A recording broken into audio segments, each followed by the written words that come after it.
Hi, everybody. This is Silvio Canto in Dallas, Texas, on Wednesday, June the 5th, and welcome to our commentary. Just a quick note: I have a video on file, the one right before this one, our conversation with Alan Wall, who's an expert on the Mexico situation, and we talked about the election in Mexico. As you probably know, Dr. Claudia Scheinbaum, who was the official candidate or the candidate of the incumbent party, the incumbent president, she won the election by very substantial margins. Now there is, and I've got a post about this coming out tomorrow, there is some movement down in Mexico by the opposition who are wishing or calling for a recount.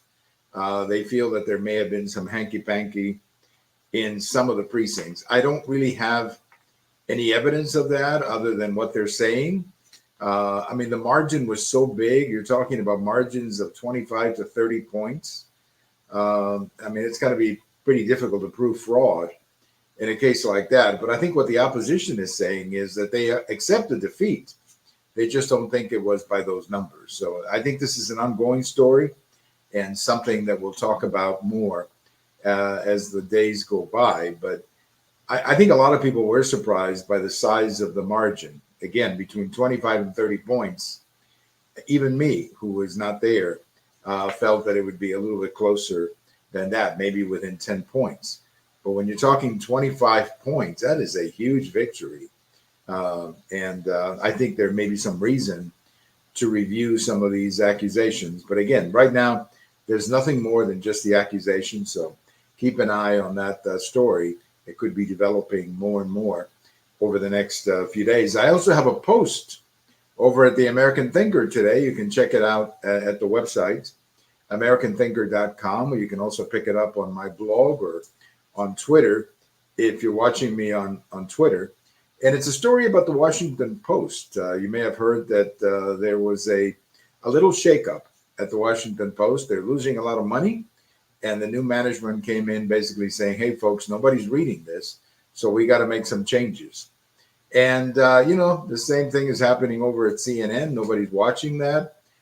I don't know if these two cases are related, but I think there is no question that many in the media are going to have to rethink their strategy when you basically don't, or do news reporting based on only half of the country. I mean, eventually that's going to catch up with you because the other half of the country that you don't like or you may disagree with, but they also consume services and products that your advertisers are selling to. So it is an interesting situation, what happens in the Washington Post. We already see what's happening at CNN. They've had to cut back. And over at the Washington Post, they are going to cut back. So we'll keep an eye on that. I think, again, the lesson is we need good journalism. We need people or organizations, whether it's print or television or radio or whatever it is, who are dedicated to the better principles of journalism rather than advocacy journalism, where you're basically pushing a particular point or the other. I think that eventually backfires, as we're seeing with CNN and with the Washington Post. So hopefully we'll have a return of journalism. Good old-fashioned journalism. That's what this country desperately needs. And unfortunately, we're not getting much of that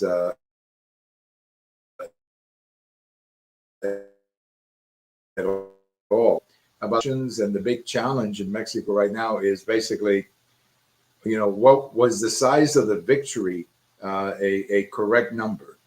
And I don't know. I really don't know, other than many people in Mexico are surprised that the margin of victory was that high. So we will see. We will see over the next few weeks about that particular story. A lot of people are asking about this new executive order that President Biden just signed on the border. It won't do much of anything because it's really 3 years too late. Had he done this in 2021 or 2022, we wouldn't have the problem on the border that we now have. And politically, this would be a lot easier for President Biden if he had done something like this back in 22 or even 21, and if he had set some guidelines as to people coming in. Right now, it's too late. It comes across as a political move, and I think it's really being done to protect Democrats in Montana, in Nebraska, in Ohio, in the border towns, and even people like the mayor of New York and the mayor of Chicago, who are really being hard hit by this avalanche, this tsunami of people who've come into the country. I was reading something that in some of these cities, the schools are just completely overwhelmed. They're unprepared because they don't have bilingual education or bilingual teachers, and you get all these kids from different cultures who don't speak English. Well, how are you going to educate them? How are they don't have the resources to set up bilingual programs. So who's helping who? Nobody's helping anybody with these situations. But again, President Biden was 2 years too late with this particular executive order. Had he done this in 21 or 22, his political situation would be a lot better than what it is right now. The immigration, the border issue is, he's negative 20, 25 points on that issue. Negative 20 or 25 points. Well, this executive order is not going to change that, because I think most people are going to see it as a cynical ploy to get back in the game. And they're going to be asking the same question I'm asking is, why are you doing it now before the election? Why didn't you do it a year ago when it maybe could have been helpful? Certainly 2 years ago, it would have been more helpful. So I don't think it's going to help them much, because I think a lot of people see it for what it is. It's just a cynical political ploy to get back into the election and try to present himself as someone who's trying to secure the border. Well, I don't think people see that anymore. I think he's lost on that issue, and that's as much as I think I can tell you on that particular executive order. There's a lot of conversation as to what has been the reaction to the trial in New York City. It may be a little bit too early to tell whether this is shifting polls or not. The ones that we're seeing are pretty much coming down along party lines, meaning not much is changing. If you hate Trump, now you have another reason to hate him. If you're going to vote for Trump, now you have another reason to vote for him. But nothing much is changing. But I did hear one very interesting comment about this situation with the trial. And it came with an interview, or from an interview that they did with this fellow named Frank Lunz, L-U-N-Z. Frank is a pollster. He's done a lot of these focus groups where he brings a bunch of people together and they ask him general questions, and people get a chance to interact on different issues. And Frank says that he's done 3 of these focus groups since the trial, and he's basically getting 2 responses. Number one, people feel that Trump did something wrong, particularly women who feel that his getting together with this movie star or whatever her name is, Stormy Daniels, that was wrong, that he shouldn't have done that. That's a point of view.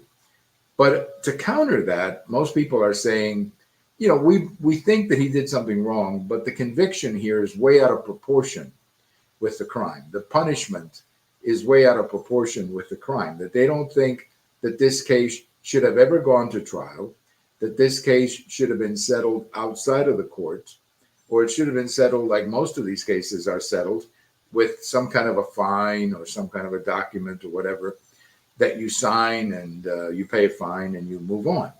Interestingly enough, Senator Mitt Romney, who is not exactly a Trump Republican, he basically said the same thing. He said that what the attorney or the district attorney Bragg should have done is that he should have treated this case as if it was anybody else.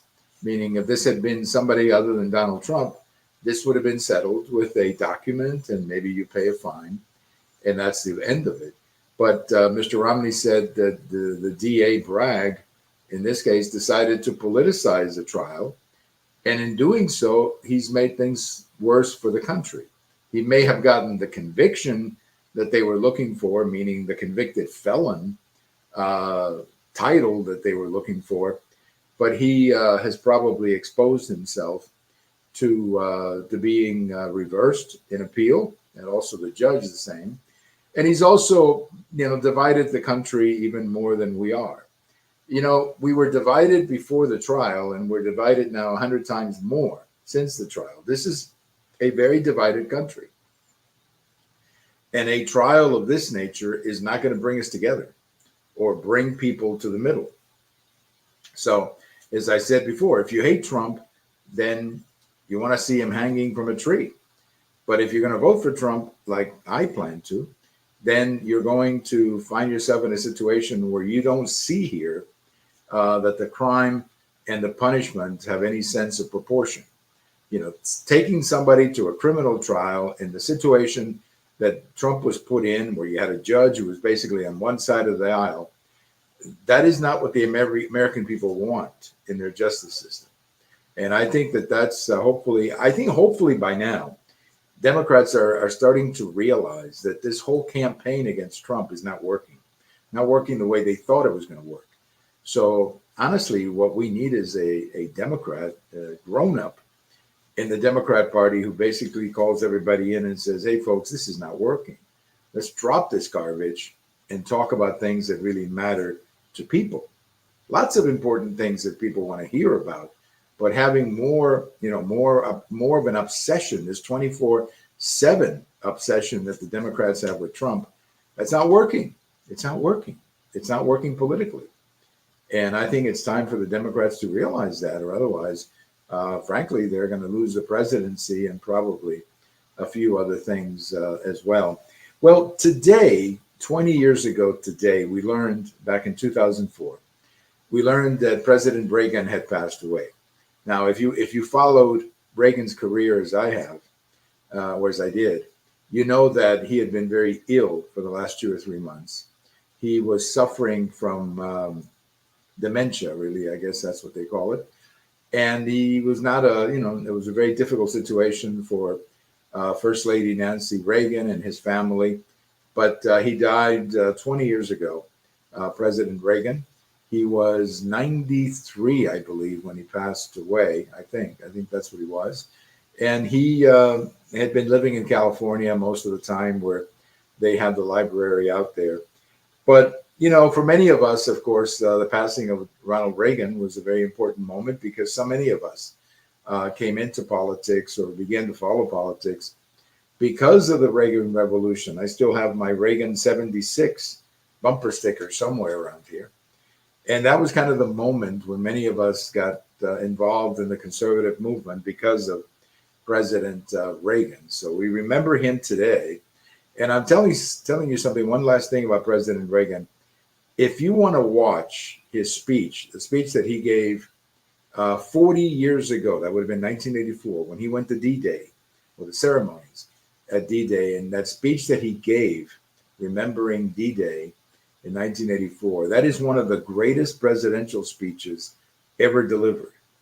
I mean, he was at his best. He was a pretty good speaker, but he was probably at his best. This has to be one of the greatest speeches that any president gave. And of course, on a very important moment, the 40th anniversary of D-Day. And there were many, many veterans in the audience that day who had landed on D-Day. And they were, of course, part of the people that President Reagan was talking about. So great speech. Check it out. I think you can watch much of it at the Reagan Library website, or I think on YouTube. I'm sure you could probably watch it. But Ronald Reagan, 1984, at the 40th anniversary of D-Day, one of the greatest presidential speeches ever.